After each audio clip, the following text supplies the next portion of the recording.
কাছে আছে 50টা টাকা। আমার কাছে টাকা হইলে তোর পরে মোরগ পোলা খাওয়াবা না বাবা, মন খারাপ করিস না বাবা, কান্দিস না বাবা। মোরগ পোলাটা মনে হয় আপনারই। আরে চাচা আপনাদের নাটক বন্ধ করেন তো, দেন আমি খাই। আরে ভাই আপনি বিষয়টা বুঝতেছেন না কাকা, এটা আপনারই।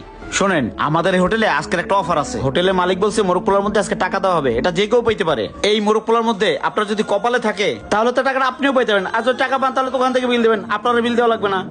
খান। কি কোন বাবা, তাই নাকি? হ্যাঁ খান। বাবা তোরে আমি খাওয়াই দিতেছি। আচ্ছা আব্বা।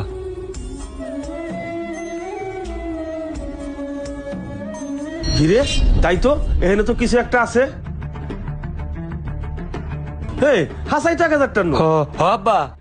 যাক, এটাতে মোরগ পোলার দামও দেওয়ার পারবো, আজকে বাসায় বাজারও করতে পারবো। আচ্ছা আব্বা। হ বাবা, আপনার কথা ঠিক আছে। নে আব্বা, তোর পেটে অনেক খিদে, খা আব্বা হা করো। খা বাবা। মজা হয়েছে না?